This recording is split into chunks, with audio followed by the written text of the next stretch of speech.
Alors, le sujet du moment, c'est l'alimentation en pleine conscience. J'ai repris l'image judicieusement choisie par l'équipe de communication. C'est vraiment les thèmes qu'on va aborder maintenant ensemble. Alors, je me présente, je m'appelle Sophie Primo, je suis diététicienne nutritionniste. Je suis spécialisée en diététique comportementale, qu'on appelle aussi la psychonutrition. Donc j'ai fait un BTS de diététique et par la suite, en formation continue, j'ai fait un DU de psychologie et pédagogie du comportement alimentaire à la fac de médecine de Dijon, avec des intervenants et des modules, dont le module de pleine conscience. Donc je vais juste vous présenter mes 3 formateurs, parce que sachez qu'un BTS c'est très chouette, mais la formation continue c'est très chouette aussi. Donc ma prof de pleine conscience à la fac de médecine, c'était le docteur Yasmine Liénard, qui est médecin psychiatre. Donc elle est spécialisée dans la prise en charge des troubles de la conduite alimentaire, donc l'anorexie et la boulimie. Elle utilise les thérapies cognitives comportementales, les TCC, la MBCT et ACT. Je pense que vous avez entendu parler de ces prises en charge. Je les détaillerai un petit peu par la suite. Florian Saffer, avec qui je fais 2 formations par an dans le cadre de ma formation continue. Donc la base de ma prise en charge en cabinet, elle est basée sur ACT, la thérapie d'acceptation et d'engagement, qui est une thérapie cognitive comportementale, donc dite de 3e vague. Et en ce moment, je prépare un diplôme de gestion du stress et de l'anxiété avec le docteur Servant, qui est responsable du CHRU de Lille.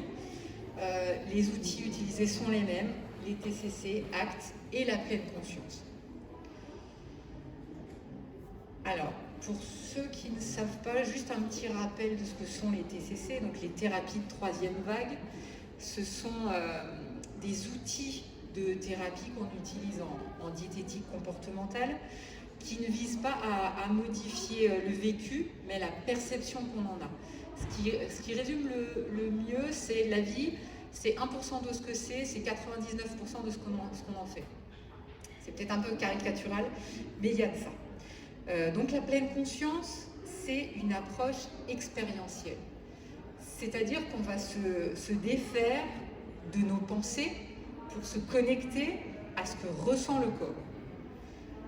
Les grands principes de la pleine conscience, on va cibler son attention, ici et maintenant, donc en portant une attention particulière à ses sensations corporelles, c'est-à-dire mobiliser ses 5 sens, et on va le faire après avec la dégustation du chocolat en pleine conscience, et surtout accueillir toutes ces sensations et ces pensées automatiques de façon bienveillante.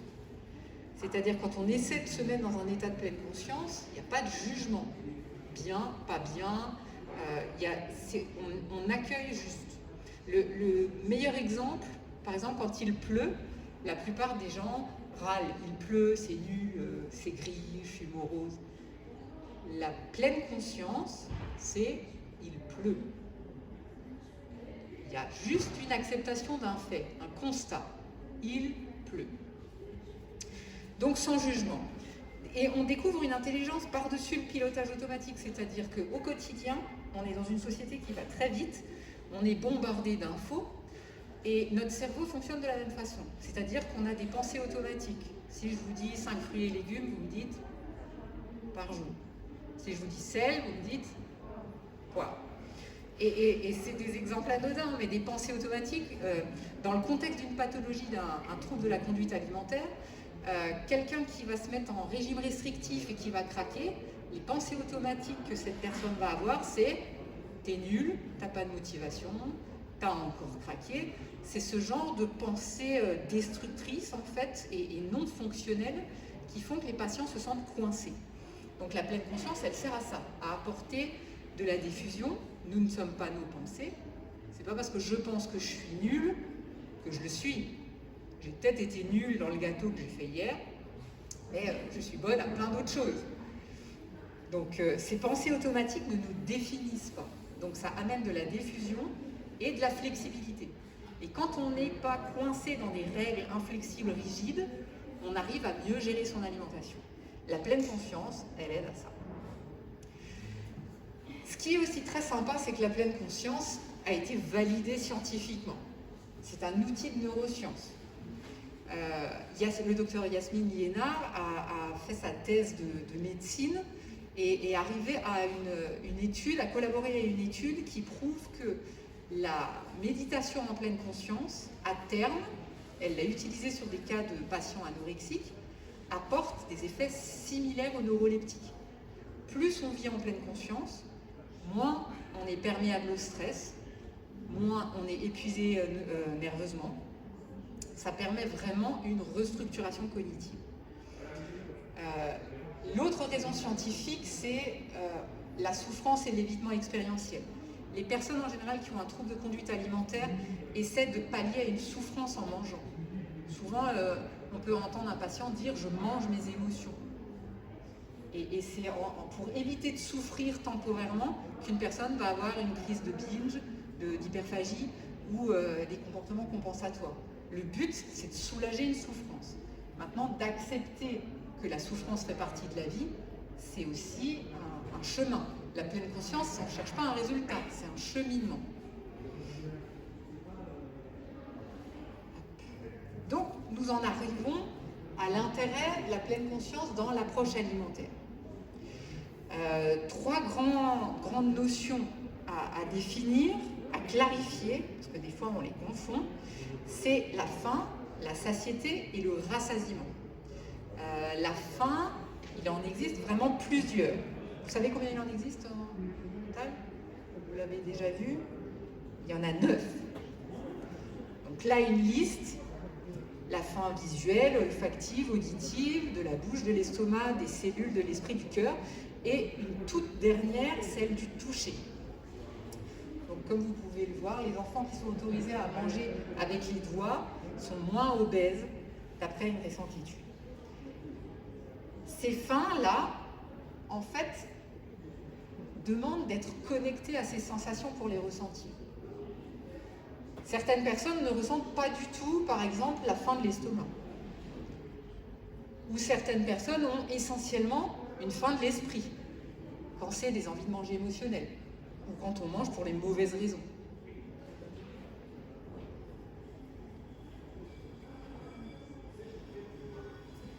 La différence entre la satiété et le rassasiement, la satiété, c'est quelque chose de physiologique, c'est une sensation. C'est l'arrêt de la faim. On mange, on sent une distension de vos cellules gastriques et on s'arrête. Certaines personnes ne sont plus connectées à ces sensations, d'où les dérégulations. Le rassasiement, par contre, c'est un concept beaucoup plus mental. C'est la disparition de l'envie de manger. Les enfants, souvent, ont ça. Ils s'arrêtent quand ils n'ont plus envie. Donc la dérégulation du rassasiement, c'est elle qui est à l'origine des pathologies, en fait.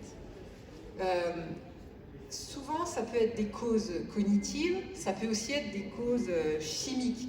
Les patients traités avec des antidépresseurs ou des neuroleptiques, souvent ces médicaments sont orexigènes, c'est-à-dire que les patients ont tout le temps faim.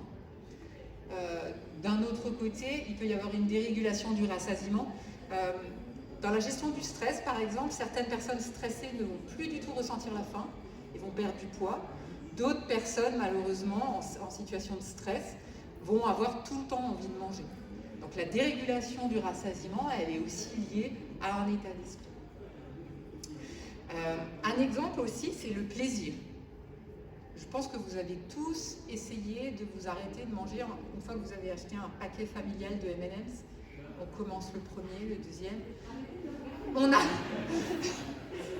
Et on arrive, même phénomène pour les curlis. En général, on ouvre le paquet. La sensation de rassasiement, elle est tardive pour ce genre de produit. C'est vraiment lié au plaisir.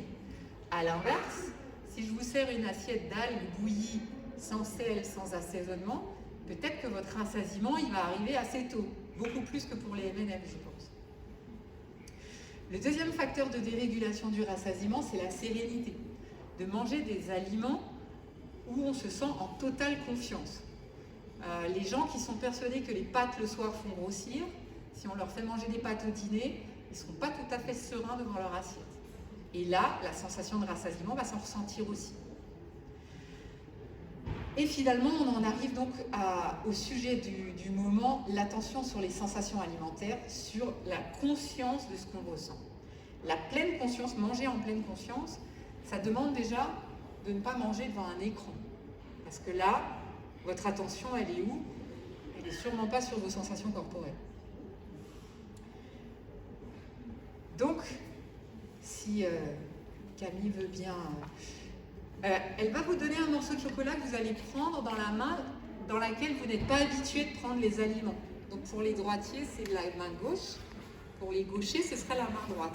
Vous pouvez le poser sur votre genou parce que le temps qu'elle distribue tout le monde, ça va peut-être fondre. Qui parmi vous a envie de manger? Vous saisissez la différence? Je pense que quand on a faim, on a forcément envie de manger. Fermez vos yeux et prendre deux belles inspirations, enfin deux belles respirations, donc une inspire, une expire. Ceux qui ne sont pas trop à l'aise avec le fait de fermer les yeux, vous pouvez fixer un point par terre sur le sol. Juste vous connecter avec vos points d'ancrage, les pieds sur le sol, vos fesses sur la chaise, votre dos sur le dossier de la chaise. Essayez de concentrer votre attention et d'accueillir toutes les idées qui arrivent. Même celles, c'est complètement saugrenu, c'est du pipeau. On va juste vivre une expérience ensemble, en se connectant sur ces sensations corporelles. Donc vous pouvez ouvrir les yeux, regarder votre morceau de chocolat et essayer de vous connecter à la sensation dans la paume de votre main. Quel effet ça fait? Est-ce que c'est froid? Est-ce qu'on ne sent pas trop grand-chose? Est-ce qu'il commence à fondre? Avec votre autre main, vous pouvez passer un doigt sur le chocolat. Est-ce qu'il est lisse? Est-ce qu'il colle? On peut même faire des suppositions. Est-ce qu'il est sucré? Est-ce qu'il a un goût particulier? Est-ce qu'il va être particulièrement amer? Retournez-le. Il a peut-être des petits coins qui piquent un peu.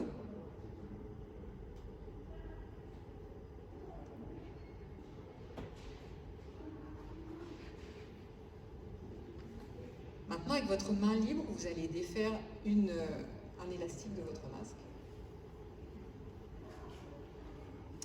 Prendre le petit bout de chocolat et juste le passer tout doucement sur votre lèvre inférieure. Sans appuyer, hein, juste un petit peu sur la lèvre inférieure. Pas la langue, attention les gourmands. Hein. Que la lèvre inférieure. Vous pouvez un peu passer votre langue maintenant sur la lèvre et commencer à voir ce qui se passe.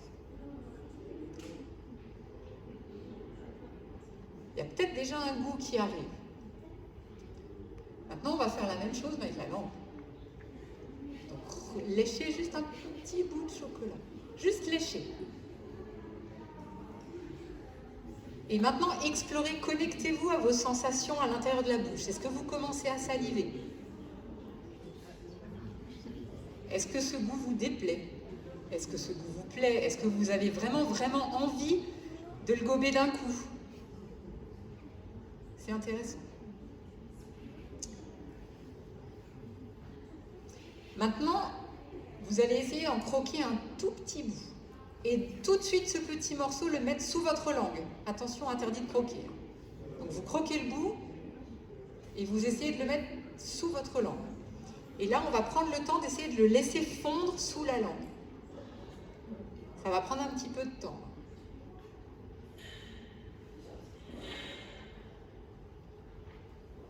Est-ce que tout le monde ressent la salivation qui arrive des glandes salivaires sur le côté?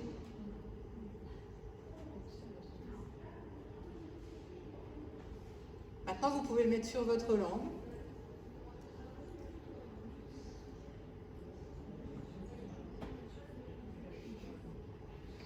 Est-ce qu'il est totalement fondu? Levez la main, ceux chez qui c'est totalement fondu. Ok. Maintenant, Maintenant, avec votre langue, vous allez passer votre langue sur les dents et sur les gencives. Qu'est-ce que vous ressentez? Est-ce que vous continuez de saliver? Que vous dit votre tête? J'ai très très envie de le manger en entier, j'ai pas du tout envie parce qu'en fait il n'est pas bon du tout. Explorez vos sensations.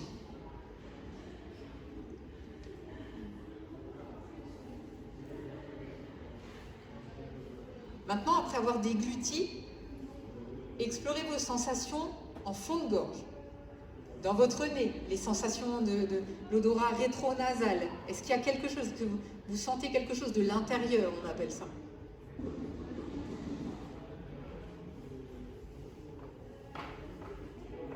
Et maintenant, vous pouvez quantifier votre degré de satisfaction. Est-ce que ça vous a fait du bien? Est-ce que c'était très curieux et ça vous a ennuyé? Et là, vous avez le droit d'accepter tous les ressentis. Hein. Si ça vous a gonflé, c'est OK. Si ça vous a fait marrer, c'est OK. Là, on est dans l'acceptation. Et maintenant, la dégustation en pleine conscience se termine. Vous pouvez gober votre morceau de chocolat. Bien le croquer d'un coup. En fait, cet exercice sert surtout à comprendre que dans la dégustation, dans l'alimentation en pleine conscience, on peut cuisiner en pleine conscience, c'est-à-dire travailler les textures, les couleurs, préparer une belle assiette, s'asseoir tranquillement pour manger, les pieds bien à plat, l'attention complètement concentrée sur ce qu'on fait pour soi, parce qu'on essaie de s'alimenter pour prendre soin de soi.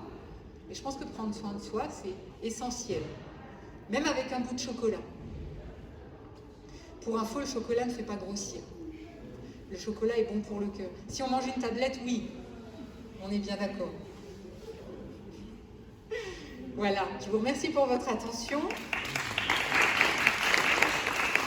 Et je passe maintenant le relais à Elisa et Camille qui vont vous apprendre à faire les courses de façon judicieuse avec un caddie